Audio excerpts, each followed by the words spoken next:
എനിക്ക് കോവിഡ് വന്നതാണ്. 3 ഞാൻ സിമെൻ്റ് എടുത്തുകൊണ്ട് ഓടി കയറും. ഇപ്പം എനിക്ക് നടക്കുമ്പം അടിച്ച് പിറ്റായി വെള്ളം അടിച്ചുകൊണ്ട് നടക്കുന്ന ആടുകൾ എങ്ങനെ നടക്കും അതുപോലെ അത് പോയിട്ട് ഒരുപാട് ദൂരം നടക്കാക്കൂല. ഈ 2 സൈഡും കഴച്ച് പൊട്ടും. 3ാമത്തെ ഇഞ്ചക്ഷൻ എടുത്തവരെ ഒരു സൈഡാണ് അടിച്ചു പോയത്. അത് ഒരുപാട് അനുഭവം ഒരുപാട് പേർക്കുണ്ട്. മെയിൻലി കോവിഡിൻ്റെ പത്തോഫിസിയോളജിയിൽ വരുന്നത് രക്തക്കുഴലുകളെ ബാധിക്കും. രക്തത്തിൻ്റെ കട്ട പിടിക്കുന്ന കഴിവിനെ മാറ്റും. കോവിഡ് വന്നു കഴിയുമ്പോൾ പൊതുവേ ഈ ക്ലോട്ടിങ് അതിപ്പോൾ ചിലവർക്ക് ഹൃദയത്തിലാണ് വരുന്നത്. അപ്പോഴാണ് അറ്റാക്ക് വന്നിട്ട് മരണം വരെ സംഭവിക്കുന്നത്. അല്ലെങ്കിൽ തലച്ചോറിൽ ഈ രക്തക്കുഴലുകളെ ബാധിച്ച് അതിൽ ക്ലോട്ട് വരുമ്പോഴാണ് സ്ട്രോക്ക് വരുന്നത്.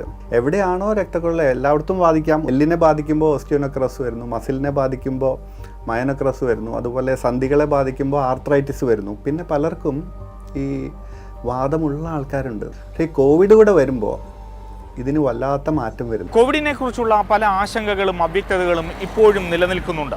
അതിനെക്കുറിച്ച് കൃത്യമായ പഠനങ്ങൾ നടന്നിട്ടുണ്ടോ എന്നും സംശയമാണ്. നമ്മളിൽ പലർക്കുമുള്ള ശാരീരിക ബുദ്ധിമുട്ടുകൾ ഒരുപക്ഷേ കോവിഡിൻ്റെ അനന്തരഫലങ്ങളാകാം.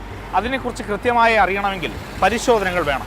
നമ്മുടെ ചുറ്റുമുള്ള സർക്കാർ ആശുപത്രികളിൽ പോലും അതിനുള്ള സൗകര്യങ്ങളുണ്ട്, അവസരങ്ങളുണ്ട്. ഉപയോഗപ്പെടുത്താം, ആരോഗ്യം സംരക്ഷിക്കാം.